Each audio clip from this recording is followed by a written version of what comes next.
একজনের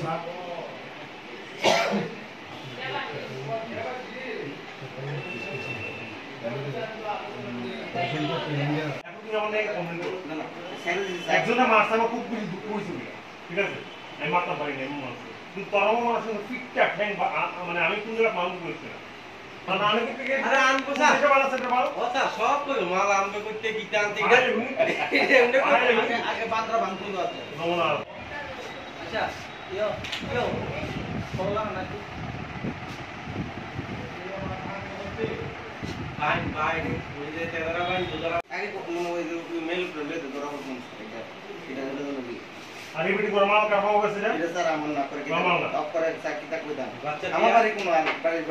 আমাদের থানাতে এখন আমার কাছে একটা কেস আছে, তবে জিআরপি তেলিয়ামোড়া তার নামে আর কি কেস রেজিস্টার আছে, এনজি বেস কেস।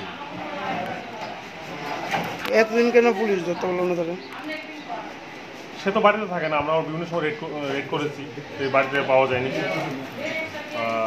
নিজেকে লুকিয়ে রেখেছিল বিভিন্ন জায়গায়, বাড়িতে অনেকবার রেড করার সত্ত্বেও তার লোকেশনটা পাওয়া যায়নি। তার মোবাইল নাম্বার ছিল, মোবাইল নাম্বার তো সুইচ অফ করে রেখেছিল, যার কারণে তার স্টেজটা তুমি পাওয়া যায়। জেনি হাও আমরা তো আমাদের কাজ করছি এবং তার লোকেশন আমরা বের করেছি এবং কোথায় মুভমেন্ট করছে।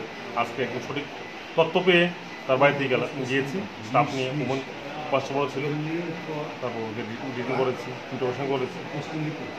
বলেছে যে আমার নাম রাজীব সরকার, আমার ডাক নাম। অ্যাকচুয়ালি এই চাকমাঘাট তার বাড়ি, রাজীব সরকার।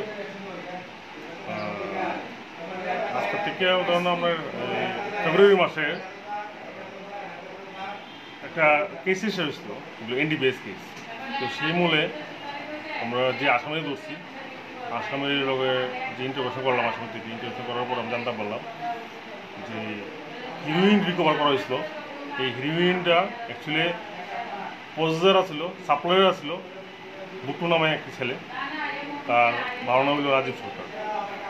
তো যথারীতি মহিলারা আমরা কাশ্মীরতে নিয়েছি এবং অ্যাজ পার এতে আমরা ইনভেস্টিগেশন করছি এবং মহিলারা আমরা পুরো ফরওয়ার্ড করছি। পরবর্তী সময়ে আমরা সিক্রেট সোর্স এঙ্গেজ করছি। এঙ্গেজ করার পরে আমরা জানতে পারলাম আজকে যে রাজীব সরকার আজকে বাড়ি দিয়ে আছে। তো সেই মোতাবেক আমি ওয়েট করছি এবং তার গিয়ে বাড়ি দিয়ে গেছি। কোন সময় রেড করছেন?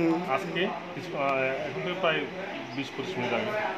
আচ্ছা, তার থেকে কিছু জানতে পারছেন? এখন ইন্টারভিউ চলছে, জাস্ট নিয়ে এসেছি।